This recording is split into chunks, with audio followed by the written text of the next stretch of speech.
Asaduddin Owaisi UP विधानसभा चुनाव में 100 सीटों पर लड़ने का ऐलान कर चुके हैं। उन्होंने ये कहा कि क्या आप भाजपा के साथ जा सकते हैं। उन्होंने कहा कि नहीं, समुंदर के दो किनारे हैं, आपस में नहीं मिल सकते, तो हम भाजपा के साथ नहीं जा सकते।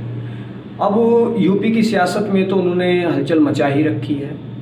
जो खुद को सेकुलर पार्टियां कहती हैं, सेकुलर दल कहलाए जाते हैं, उनकी नींद हराम हो गई है कि ओवैसी 100 सीटों पर लड़ेंगे तो वोट बिखर जाएगा।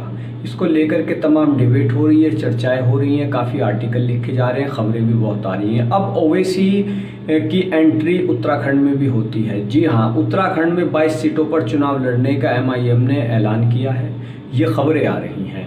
और वहाँ की सियासत में भी ओवैसी की एंट्री ने हलचल पैदा करती है। ओवैसी उत्तराखंड जैसी जगह पर जाकर के चुनाव लड़ेंगे और वहाँ पर भी तय है कि जैसा यूपी में माना जा रहा है कि वोटों का बिखराव हो सकता है, वैसे इसके बारे में कुछ पक्का नहीं कहा जा सकता है कि वोटों का बिखराव होगा या ओवैसी कुछ सीटें निकाल सकेंगे। बिहार में माना जा रहा था कि ओवैसी 0 रहेंगे, लेकिन वहाँ पर 5 विधानसभा सीटों पर वो कामयाब रहे। हालांकि जो तेजस्वी यादव हारे, उनकी हार का ठीकरा भी ओवैसी के सिर पर फोड़ा गया। पश्चिम बंगाल की बात करें तो यहाँ पर किसी का कोई जादू नहीं चला था। बीजेपी ने भी तमाम कोशिशें की थी। असदुद्दीन ओवैसी वहाँ पर बिल्कुल 0 रहे थे, ये कहना गलत नहीं होगा।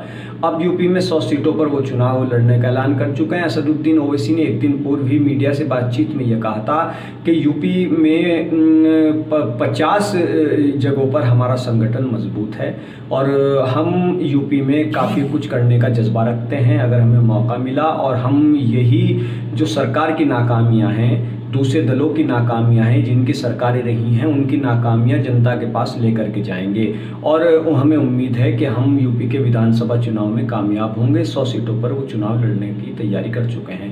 उत्तराखंड में 22 सीटों पर चुनाव लड़ने का ऐलान MIM की तरफ से किया गया है। माना जा रहा है कि इससे जो वहाँ की पार्टियाँ हैं उनमें बेचैनी है और बीजेपी के चेहरे पर मुस्कुराहट है, क्योंकि जितना ज़्यादा ओवैसी सीटों पर लड़ेंगे उसका सीधा सा फायदा भाजपा को होना तय है और नुकसान कांग्रेस सपा बसपा को होना तय है। क्योंकि ओवैसी जिस वोट बैंक की बात कर रहे हैं, वोट बैंक यानी कि जिस समुदाय के ज़्यादा वोट लेने का दम भरते हैं और उसको टिकट देने की बात कर रहे हैं, तो जाहिर है इससे सीधा सा नुकसान यूपी की अगर हम बात करें ईमानदारी से तो समाजवादी पार्टी को होगा।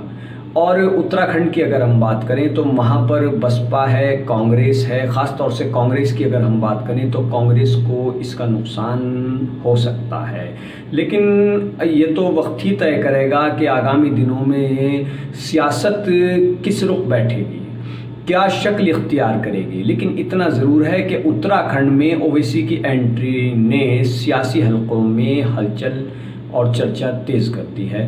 तो बने रहिए हमारे साथ, कीजिए सब्सक्राइब। धन्यवाद।